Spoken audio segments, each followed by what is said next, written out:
alle de forurening, det sætter sig jo selvfølgelig i lungerne på en eller anden måde. Det er vel som at ryge 20 smøger om dagen. Ja, man kan jo tydeligt lugte, når man en vindstille dag cykler hjem den samme vej.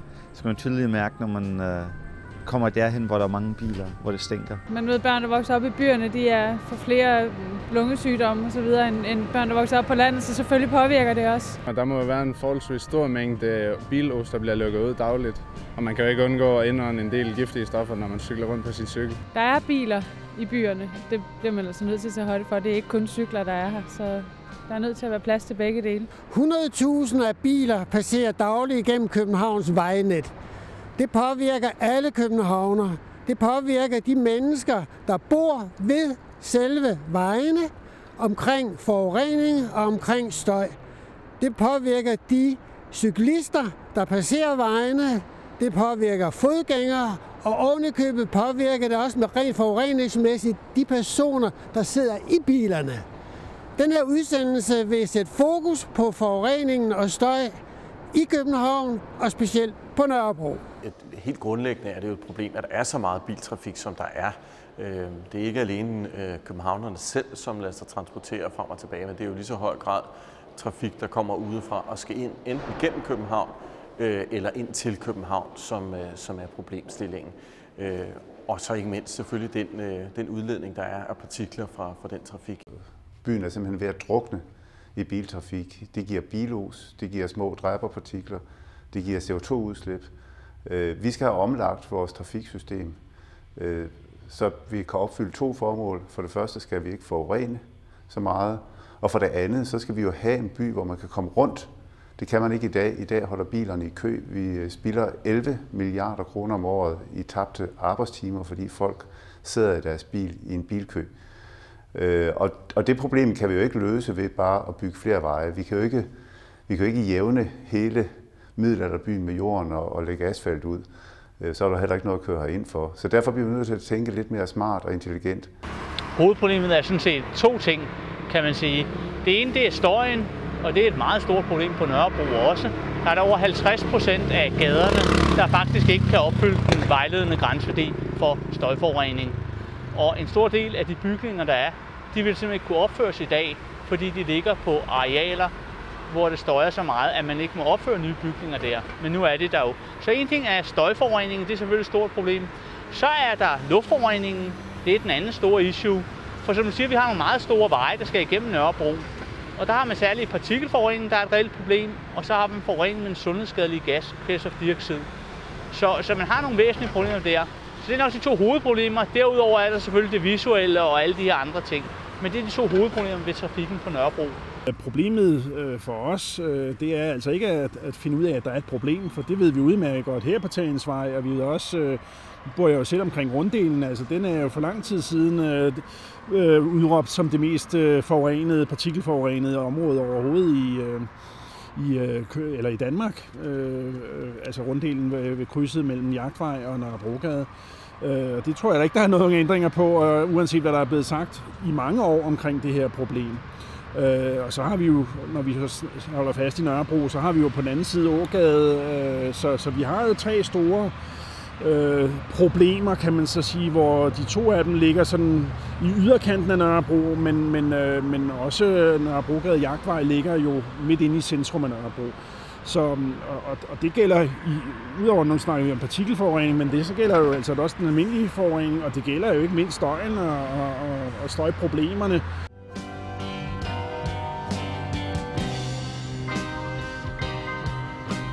Jamen, der er jo ingen tvivl om, at partikeludslip, der kommer fra trafikken, er en alvorlig dræber.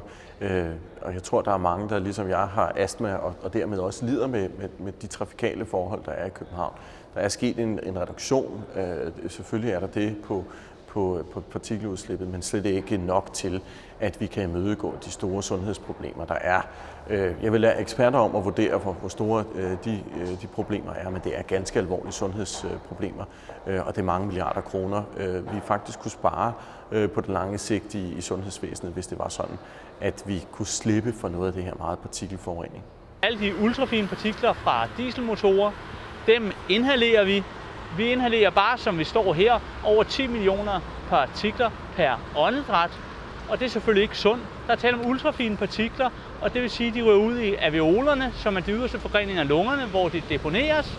Derefter så tager kroppens makrofager fat om partiklerne, hiver dem ind i blodbanen, og så cirkulerer partiklerne og alle de tjærestoffer og metaller, der er absorberet på deres overflade, ind i vores blodbane og rundt i vores krop.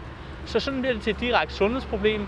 Derudover så forårsager selve deponeringen i lungerne inflammation i lungerne, det vil sige en betændelsestilstand i lungerne, som jo så også giver en væsentlig svækkelse, særligt af følsomme folk, ældre, spædbørn, folk med luftvejslidelser osv. Hvad betyder det, den sundhedstilstand, som Nørrebroborgere og Københavnsborgere rent faktisk får? For vi ved jo, at alt andet lige, at bymiljøet er ikke, med den trafik og de problemer, der er her, er ikke befordrende for et bedre helbred, hvis man må sige det på den måde.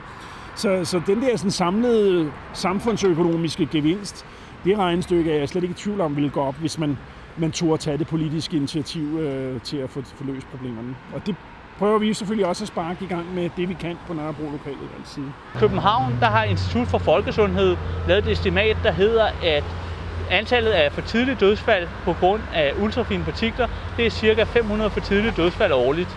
Til sammenligning så kan man sige, at der er 10-15 personer, der dør ved trafikulykker. Så det er altså over 30 gange så mange, som man kan sige dør af forurening fra trafikken, som der dør af egentlige trafikulykker. Så der er ingen tvivl om, det er et væsentligt problem. Det, som partikelmåleren gør, det er, at den går ind og måler de her særlige sundhedsskadelige ultrafine partikler. Det vil sige partikler, der har en diameter på under 100 nanometer. Det vil sige meget, meget små partikler, der deponeres meget, meget dybt i vores lunger, og som primært dannes ved forbrænding. Det kunne være rygning, men det kan altså også være dieselmotorer, og derved sendes ud i byluften. Det, som man måler nu, det er jo moderat forurening. Rigtig mange benzinbiler. Så var en dieselvarebil, den sort, der kørte forbi der. Så ryger den op på 13.000 partikler per kubikcentimeter, og det vil sige, så inhalerer vi sådan 5-6 millioner partikler per åndedræt. For det er jo 13.000 kubikcentimeter, eller partikler per kubikcentimeter gange 500 kubikcentimeter, som der er i et almindeligt åndedræt. Så det er den størrelsesorden. Men I kan se, nu er det meget benzinbiler, der kører, så er den nede på de der stille og roligt 6-7.000, der er ikke noget større problem.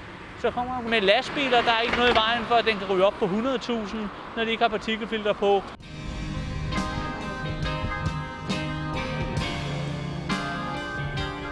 At vi kan stille nogle tekniske krav til bilerne.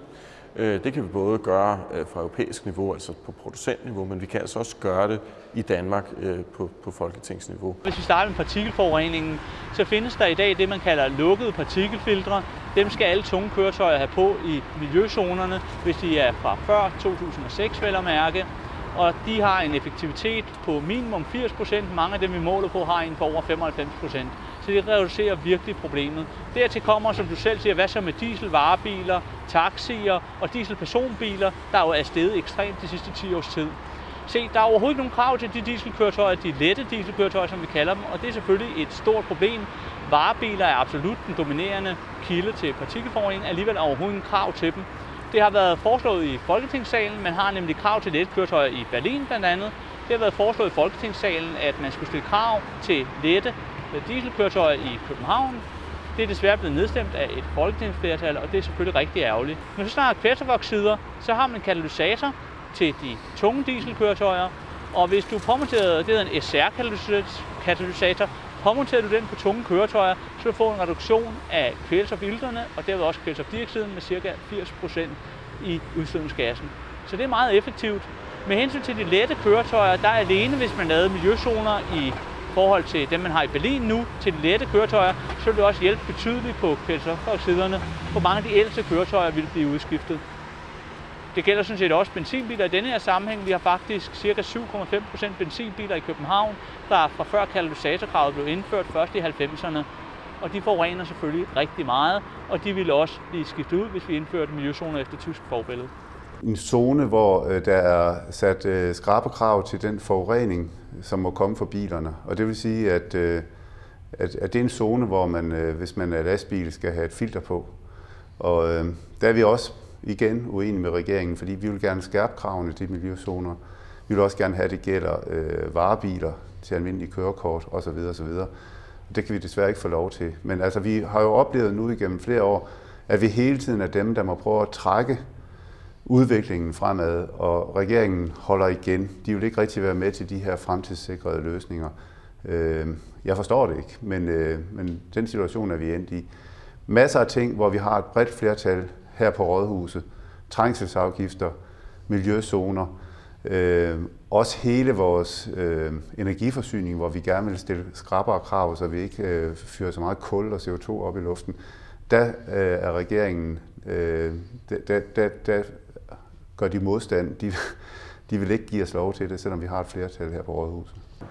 Hvis vi tager den del, der handler om at lave tekniske krav, så kan man sige, så sker der noget på europæisk niveau. Det går langsomt, men det går den rigtige vej. Men når det handler om at indføre teknologi i Danmark, det er særligt dieselbiler, som er problemstillingen, så stiller vi ikke, efter min mening, tilstrækkeligt store krav til de biler, som vi har i dag, som kører rundt i miljøzonerne. Vi kunne godt stille nogle bedre krav, og det ville der ikke bare være nogle sundhedsmæssige fordele i. Vi vil også have den fordel, at de danske virksomheder, som arbejder med at udvikle og producere avancerede partikelfilter, de vil altså få en konkurrencemæssig fordel i fremtiden og ville kunne afsætte deres produkter i udlandet. Og det synes jeg egentlig er et ret vigtigt element at have med, at det er sådan lidt ligesom vindmøllerne. Vi turer også godt stille nogle stærke krav i forhold til, hvor meget elvind, der skulle produceres i Danmark. Og dermed så vil vi med til at udvikle en stor industri.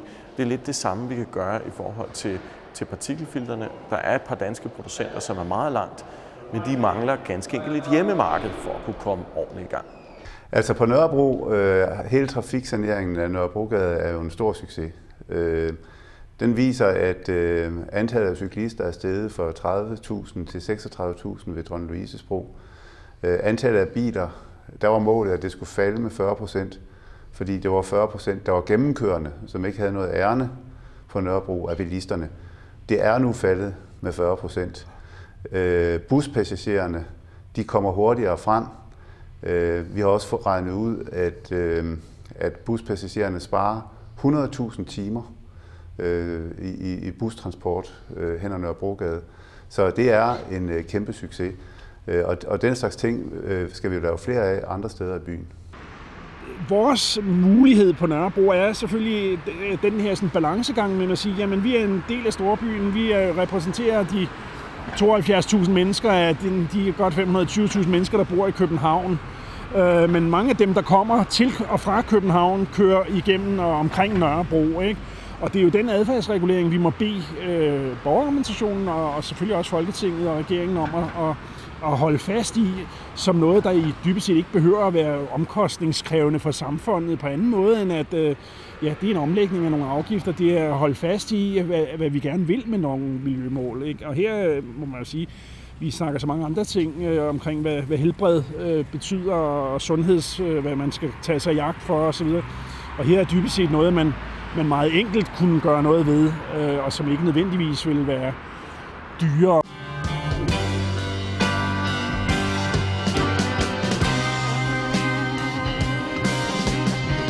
På nuværende tidspunkt er der jo ikke nogen aktuelle planer hos regeringen i forhold til at lave kørselsafgifter. Fordi det er klart, det vil have en regulerende effekt, hvis man gjorde det. Men vi arbejder i vores parti jo selvfølgelig for at finde nogle løsninger. Det kunne eksempelvis være at lave en betalingsring omkring København. Det ville være en meget isoleret måde at løse problemet i København på. Det ville være fint nok for københavnerne. Man skal bare huske på, at partikelforurening ikke kan isoleres til København. Det er også et problem i Vejle, i Aarhus, i Odense, i Aalborg, i Esbjerg, sågar i min hjemby Sønderborg, er partikelforurening et reelt problem. Og derfor er der skal mere til end bare det, vi gør nu. I forhold til resten af byen, der er mit store ønske, at regeringen vil give os lov til at lave trængselsafgifter. For det er det, der for alvor rykker. Altså alle de her kampagner med, lad nu bilen stå, let foden for speederen og så videre, som man har gennemført gennem tiden, de virker ikke. Altså det, der for alvor virker, det er, hvis man rammer folk på pengepungen. Og hvis man så samtidig bruger pengene til at gøre det billigt, en tier for at køre med busserne, og man bruger den anden halvdel af pengene på at gøre det let at få den kollektive transport, så de kører hele tiden alle steder på kryds og tværs, så er jeg helt sikker på, at kombinationen af de to ting, af pisk og gulerod, at det vil gøre, at folk de flytter. Og hvis vi tager den del, der handler om at begrænse trafikken, så kan man sige, at den eneste begrænsning, der er i dag, udover selvfølgelig det helt oplagte, at der altså er grænser for, hvor meget trafik der kan være på vejene. Der er stor trængsel i København. Men udover det, så er den eneste begrænsning, der er på nuværende tidspunkt, det er faktisk parkeringsregulering, altså det, at man har indført betalingsparkering i København. Men det er en relativt lille effekt, det har i forhold til at begrænse trafikken. Det koster 45 kroner i myldretiden og 20 kroner uden for myldretiden. Og det skal opkræves, kunne være på den måde, som man har lavet det i Stockholm. Jeg har været op og se det, det er meget enkelt. Det er simpelthen fuldautomatisk, at nummerpladerne de bliver fotograferet, når de kører forbi. Så det er ikke noget med at stoppe ved en bom og sådan noget. Altså nummerpladerne bliver fotograferet, og så får du i slutningen af måneden får du sådan en regning for de gange, du har kørt igennem. Du kan også lave et abonnement, så du simpelthen betaler en månedsafgift, og så kan du køre igennem lige så tosset du vil. Så det kan man indrette på forskellige måder, men det er ikke noget, der er besværligt for bilisterne. De skal bare betale for det at bruge vejene herinde i København. Det er sådan set rimeligt nok med en brugerbetaling, men det er samtidig adfærdsregulerende, og vi bliver nødt til at gøre noget. Fordi de beregninger, der er lavet, viser, at hvis vi ikke gør noget, så vil biltrafikken stige med 30-40% over de næste år, og så kommer det hele jo til at gå i stå.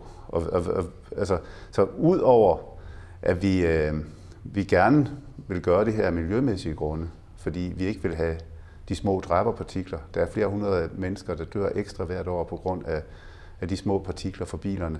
Og fordi at vi ikke vil have CO2, vi vil gerne være den første CO2-neutrale hovedstad i verden her i København. Det har vi sat et mål for. Udover det, som er de miljømæssige argumenter, så er der jo det argument, at vi skal have en trafikal infrastruktur, der virker. Altså man skal kunne komme rundt i vores by. Fordi der er jo ingen håndværkere, der har råd til at sidde i en bilkø. Og ingen af os andre gider at have en by, hvor vi ikke kan komme fra det ene sted til det andet. Så det er den anden del af det. Det er, at vi skulle komme rundt let og smertefrit i vores by. Om støjen har der jo været flere gange også været nævnt mulighederne for, om ikke andet at begrænse i lejlighederne, altså ved at lave støjdæmpende indsatser og give kommunale tilskud til støjdæmpende indsatser. Men lad mig sige på den måde, at det er jo ikke sådan, at selvom lokaludvalget har mange holdninger og meninger om det, også de rigtige, så at det påvirker i synderlig grad hverken borgerrepræsentationen eller for den sags skyld Folketinget og dets politikere, som jo i sidste ende er dem, der skal komme med penge og komme med en indsats, som batter noget. Det er jo flere forskellige beslutninger, som skal træffes. Det er politiske beslutninger, men de skal jo træffes, og der skal sættes, om man så må sige, politisk magt bag ved det, så det bliver udført. Det er jo vores hovedproblem, at vi godt kender problemet, vi kender måske ovenikøbet dets omfang, og vi kender også nogle af løsningerne, en del af løsningerne, men hvordan vi får formået pengekasserne og de andre mere politiske velviljekasser til at lukkes op, det har vi ikke fundet løsning på endnu, andet end vi selvfølgelig også her er nødt til at sige, at det er det, der er nøglen til meget af det her, sådan, løsningerne i hvert fald. Altså det er sådan, at man har EU-regulering, noget der hedder Euronormer og Eurostandarder, både for lastbiler, varebiler, personbiler, også for ikke-vejgående maskiner, f.eks. fejemaskiner og arbejdsmaskiner. Så der har man nogle normer for alle de ting. Og man kan faktisk sige, at de bliver strammet gradvist. Og lastbiler skal f.eks. have partikelfilter på, når du kommer hen i Euro 6-normen. Det sker om 3-4 år. Så begynder de at skulle have partikelfilter på. Allerede i dag skal de have SR-katalysatorer eller tilsvarende på. Det vil sige, at det vi står med nu, det er et kæmpestort problem. Det er alle de eksisterende køretøjer. Hvordan får vi enten skaffet lidt hurtigere af vejene, eller lavet en teknisk opgradering, så de faktisk kan leve op til tidsvarende krav. Og der har man mulighed for i de enkelte medlemsstater at lave det, man hedder miljøzoner, hvor man siger, at i miljøzonerne i de enkelte medlemsstater, f.eks. i Københavns Kommune, eller for den skyld Aalborg, Aarhus og Odense, jamen der kan man lave miljøzoner med stramme krav, og det vil så føre til enten en udskiftning af de ældste køretøjer, eller en opgradering til tidsvarende miljøstandarder, og på den måde kan man bekæmpe forureningen på medlemsstatsniveau. Det har man så ikke ønsket fra et folketingsflertals side i medlemsstaten Danmark, og det er selvfølgelig ærgerligt. Man har gjort det til de tunge køretøjer, som tidligere nævnt, men altså slet ikke til de lette køretøjer. Der er allerede ved at blive indført nogle rammer, dels på selvfølgelig på partikeludledningen, altså hvor man stiller stadig skrappere krav, heldigvis til producenterne, men der kommer rent faktisk også krav på andre områder, altså selvfølgelig omkring CO2-udslippet, klimabelastningen på bilerne. Også sådan noget som dæk eksempelvis vil vi se, at der kommer krav til. Og vi må også sige, at i Danmark er vi jo også langt bagefter, når det handler om den teknologi, der bliver brugt i forhold til asfalt, hvor man i række lande er meget langt med at bruge noget bedre asfalt simpelthen. Altså fordi partiklerne kommer jo ikke alene fra udstødning. Det er meget logisk at se på udstødning, men de mikrofine partikler kommer eksempelvis også fra den slitage, der sker i øvrigt. Der kan være noget metal selvfølgelig, der bliver slidt af. Bremseskiver, når man aktiverer bremsen, der kan også være noget partikeludslip. Men så er der altså også den gnidningsmodstand, der er fra dæk til vej. Vi har nu gennem mange år bedt regeringen om at give os lov til at lave trængselsafgifter. Fordi det, du laver trængselsafgifter, det er måden at få antallet af biler ned på. Det må vi ikke for regeringen. Jeg synes, det er for dårligt, og jeg synes også, det er gammeldags. En moderne storby har en regulering af biltrafikken. Man lader ikke bare stå til og ser på, at det hele går i stå.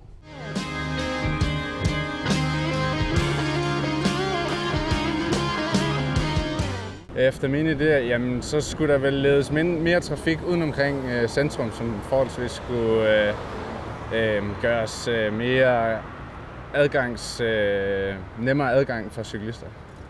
Det skal vel være den offentlige trafik, der bliver bedre, så man bare kan stole på, at der kommer en bus og hoppe af på. Der er ingen tvivl om, at når vi i 2018 står med en Metro City-ring, som reelt vil gøre, at 80% af alle arbejdspladser og 80% af alle boliger i København vil ligge inden for en 5 minutters gåafstand af en jernbanestation, enten metro eller S-tog, jamen så vil det være naturligt at sige, jamen det er altså også det tidspunkt, hvor vi må forvente, at der skal ske en voldsom nedgang i mængden af privatbilisme i København.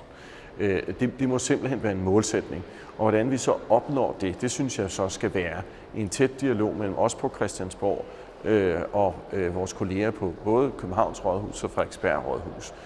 Fordi der er ingen tvivl om, at der er en sammenhæng selvfølgelig imellem, hvad der sker de to steder. Vi skal være enige om de versioner. Som samlet set færre biler, mere kollektiv transport, og så skal vi forkæle cyklisterne.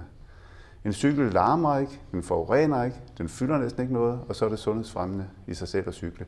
Og derfor har vi jo også i det budget, vi har vedtaget for næste år, vedtaget Københavns histories hidtil største cykelbudget. Vi får bredere cykelstier, vi får cykelsuperstier for pendlerne, vi får grønne bølger, vi får asfalteret alle vores cykelstier og renoveret dem, så det bliver glat og behageligt at køre. Vi får mere cykelparkering. Vi får lavet en masse ting for cyklisterne, så de bliver forkælet. Vores mål er, at vi skal fra de 37%, der i dag, der er faktisk 37%, der i dag bruger cyklen, når de pendler på arbejde, der skal vi inden 2015 op på 50%. Det er meget ambitiøst, fordi at vi er ved at nå en gruppe, som er lidt sværere at flytte end de første, vi fik over på cyklen.